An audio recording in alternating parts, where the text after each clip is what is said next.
WhatsApp guys, मैं हूँ रिजवान आपके साथ और आज मैं एक स्कूल में मौजूद हूँ जहाँ पर मैं आपकी मुलाकात करवाना चाहूँ। एक टीचर है, उसका नाम है सर मिर्जा सलीम साहब। बहुत ही दिलकश और मज़ेदार इंसान है और मेरे ख़ास दोस्त हैं। मैं चाहूँगा कि आज इनसे हम बात करें। सर मिर्जा कैसे हैं? जी सलाम अलैकुम। अल्लाह का बड़ा शुक्र। अबे जल्दी बोल, कल सुबह पनवेल निकलना है। जी अल्हम्दुलिल्लाह। अच्छा अमजद साहब, ये बताएं कि एक टीचर की ज़िंदगी कैसी होती है, कैसी डेली रूटीन होती है, कितनी मसरूफियात होती है, ज़रा हमारे नाज़रीन को बताएं। असल में देखिए, एक पैसे एक टीचर होने के उसकी बहुत सारी मसरूफियात हैं। उसे टाइम नहीं मिलता। देखिए जिस तरीके से मेरे पास ये रजिस्टर मौजूद है, इस तरीके के मेरे पास तकरीबन 10 रजिस्टर मौजूद हैं। अरे आप अगर आप कहें तो आपको डिमोट कर सकते नहीं बहुत शुक्रिया। नहीं इन्हें हो गया बात तो इस बात को कि एक टीचर की ज़िंदगी बहुत मुश्किल होती है और बर्डनाइज होती है, काफ़ी काम होते हैं। हैं। देखिए ये असम्बली रजिस्टर है हमारे पास। असम्बली का एक भरपूर तरीके से इलाका है। मैं हैसियत असम्बली इंचार्ज हूँ, तो ये सारी मसरूफियात मेरे ज़िम्मे होती है। पूरी असम्बली को मैनेज करना, स्टूडेंट को लाइन अप करना, को डाइस पर लाना, उनसे तकरीरें करवाना, तो ये सारी और फिर इन सब चीज़ों को रजिस्टर के अंदर भी मेंशन करना पड़ता है। अच्छा मैंने सुना है कि लोग कहते हैं कि टीचर की जो ज़िंदगी होती है वो बहुत ही आसान और मतलब नॉर्मल और किसी काम में कोई बड़ी चीज़ नहीं है। समझते इस काम को ईजी लेते हैं कि टीचिंग करते हो कोई बड़ी बात नहीं। तो आप क्या कहते हैं कि वाकई टीचिंग करना कोई बड़ी बात नहीं है? नो देखें, ये असल में हमारे माशरे के अंदर एक बहुत बड़ी गलतफहमी है। टीचिंग कोई आसान काम नहीं है। असल में हमारे माशरे के अंदर ये बात ज़्यादा फैली हुई है कि जो कोई कुछ नहीं कर सकता वो टीचिंग में चले जाए। जी मैंने बिल्कुल ये सुना है कि मेन कोई जॉब है कि भाई टीचिंग जो है वो अम्बिया का पेशा है। जी हाँ, बिल्कुल नोबल प्रोफेशन नहीं है। बिल्कुल ऐसा। ठीक है, टीचिंग इसके बारे में एक हदीस मुबारक भी कि आप सल्लल्लाहु अलैहि वसल्लम ने फरमाया है कि मैं बहैसियत मौलिम बनाकर भेजा गया। अब यहाँ से इसकी फजीलत साबित हो रही है। तो एक टीचर, मैं यूँ समझता हूँ, जब वो अपनी क्लास में जा रहे हैं तो बच्चों को उस किताब से, क्योंकि देखिए इस्लामियात हो गया, उर्दू हो गया, फ़हम कुरान, ये एक ऐसे सब्जेक्ट हैं जिनसे बच्चे बहुत जल्दी मायूस नहीं होते। अच्छा हमजा साहब, मुझे ये बताइए कि बच्चों के हवाले से एक सवाल करना चाहूँगा। मैंने सुना हर क्लासेस में शरारती बच्चे जरूर होते हैं, मानते हैं इस बात? जी बिल्कुल आपकी तो ऑब्जर्वेशन होंगे इससे। बिल्कुल। तो ये बताइए कि हर क्लास में जो बैक बेंचर्स होते हैं खासकर, उनके बारे में बताइए कि आपके साथ क्या ऑब्जर्वेशन है आपकी ज़िंदगी में। आपके पास ड्यूरिंग द क्लास आप लेक्चर दे रहे होते हैं तो आपको किस तरह से बच्चे अगर डिस्टर्ब करते हैं, क्या हरकतें ऐसी करते हैं? कोई ऐसा वाक्य मुझे इंटरेस्टिंग सुना है कि हमारे सुनने वालों को भी पता है। अच्छा, मैं इसमें थोड़ी सी एक बात को ऐड करूँगा। इसमें ये कि मैं जब यहाँ आया था, स्कूल में था और मेरा यहाँ पर पहला दिन था।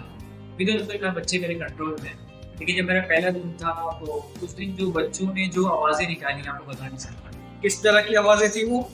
एक बच्चा लास्ट मैच में बैठा हुआ था और उसने आवाज़ करे अबे साले। तो, और एक बच्चा और एक बच्चा। अभी मैं गाली नहीं दे सकता। नहीं, गाली नहीं देना। अब फैमिली देखती है, वरना मैं ऐसे गाली दूं। तो यानी कि इस तरह से भी बच्चे टॉर्चर करते हैं। और बाज़ बच्चे तो गर्ल्स की आवाज़ें निकाल रहे थे। इस तरह भी जो है वो अक्सर बच्चे कर लेते हैं।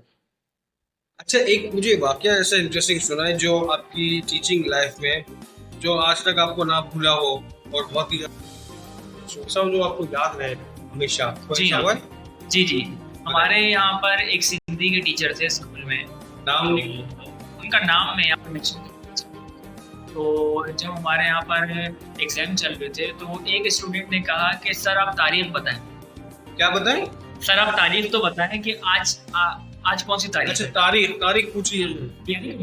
जी उससे पूछा कि सर आज क्या डेट है? तो सर ने डेट उसको बताने के बजाय उसको दबा उसको मारा। मारा क्यों? बस वो पेश में आ गया। उन्होंने कहा कि तारीख कब पूछते हो? लेकिन तारीख पूछना वो गलत बात तो नहीं थी ना? थी, लेकिन वो टीचर असल में बहुत ज्यादा हाइपर हो जाते थे। अच्छा उनको लगा था कि ये बच्चा मुझे ट्रोलिंग कर तंग करने की कोशिश करने की और एक बार ऐसा हुआ कि हमने एग्ज़ाम लिया बच्चों का, 9th क्लास का स्टूडेंट था। उर्दू में हमने उससे कहा कि आप ख़त लिखें कि आपका जो छोटा भाई है वो पढ़ाई में वीक है, उसको तलकीन करें। अब ये बच्चा आगे से क्या लिख रहा है, अस्सलाम वालेकुम मोरो भाई, क्या हाल है, ठीक ठाक हो, मज़े में हो। और खत के अंदर क्या बात लिखता है, खत के अंदर ये लिख रहा है कि ना मैंने आपको नहीं बताया कि तुम पढ़ाई में बहुत वीक हो, ठीक है, और अपना ख्याल रखना, आइंदा शिकायत का मौका नहीं देना, ठीक है। लाफिज फिर नीचे लिखता है कि सर मुझे पास कर देना है, लेकिन जी बिल्कुल, मैंने भी ये सुना है, मैंने भी ऑब्जर्व किया है कि बच्चे आखिर में लिखते सर मेहरबानी कीजिएगा मुझे और मेरे भाई को पास कर दीजिएगा, मैंने सुना है ये। और एक हमारे यहाँ 9 में सब्जेक्ट है फिजिक्स और केमिस्ट्री। तो केमिस्ट्री बहुत ही ज़्यादा एक मुश्किल सब्जेक्ट समझा जाता है। एक स्टूडेंट लिखता है कि केमिस्ट्री तू कितने बच्चों को बर्बाद करेगी, सर प्लीज मुझे अल्लाह की तरफ पास कर। चलिए हमजा साहब, एक आखिरी सवाल आपसे है, वो ये बताइए कि आजकल के दौर में और पिछले दौर में क्या फर्क था। इससे आप बात करें तो उस दौर में ये था कि हम देखते थे कि बच्चा अगर फेल होता था तो बच्चे से पूछा जाता था कि भाई तुमने पढ़ा क्यों नहीं। लेकिन आज के दौर में अगर हम देखते हैं तो जो वाले हैं वो पीटीएम पे जब आते हैं तो टीचर से पूछते हैं कि हमारा बच्चा फेल क्यों हुआ है, अपने बच्चे से नहीं पूछते। तो ऐसा आपने ऑब्जर्व किया है? जी जी बिल्कुल। मैं यहाँ पर जब से आया हूँ तो यहाँ पर तकरीबन स्कूल लाइन के अंदर यहाँ पर तकरीबन 4 साल हुए। तो 4 सालों से भी ये चीज़ नोट कर रहा हूँ कि अक्सर वालिदैन आते हैं, कहते हैं हमारा बच्चा फेल क्यों हो गया, ये आपकी गलती है। कि वो ये चीज़ नहीं देखते कि बच्चे का सारा दिन उसके घर में गुजर रहा है और वो अपने घर के अंदर किन किन चीज़ों के अंदर इन्वॉल्व है, वो इस चीज़ को नोट नहीं करते। सारा ब्लेम स्कूल पर और स्कूल के टीचर पर डालते, होना नहीं चाहिए, होना नहीं चाहिए। तो मेरी एक मोहतरमाना एक दरख्वास्त है उन तमाम वालिदैन से जो हमें इस वक्त देख रहे हैं या फिर बाद में देखेंगे, कि आप अपने बच्चे की पढ़ाई पर फोकस करें और बच्चे के सामने ये बात कभी मत कहें कि पढ़ाई मुश्किल है, बल्कि बच्चे को इजी करें और एक अच्छा माहौल बच्चे को फराहम करें। Thank you. अच्छा जी, वीडियो के लास्ट में एक पैगाम देना चाहूँगा आप सबको कि आजकल के स्टूडेंट जो है वो ये समझते हैं कि पढ़ने लिखने से कोई फ़ायदा नहीं होता, तालीम हासिल करना, यानी तालीम हासिल करने का एक मकसद समझते हैं कि हम पैसे अच्छे कमा लेंगे, जबकि इससे कोई ताल्लुक नहीं है। तालीम इसलिए हासिल की जाती है ताकि आप अपनी काबिलियत को, अपनी अहलियत को बढ़ा सकें, अपने स्किल्स को बढ़ा सकें। अपने आप को अहल बनाने के लिए तालीम हासिल की जाती है, ना कि पैसे कमाने के लिए। वरना मैट्रिक पास भी आजकल बिजनेस करके अच्छे पैसे कमा लेते हैं। तो आपका क्या ख्याल है, ठीक है रहेंगे? जी जी बिल्कुल। चलिए फिर इसी बात पर सबको अल्लाह हाफ़िज़, अल्लाह हाफ़िज़। फिर मिलते हैं इंशाअल्लाह।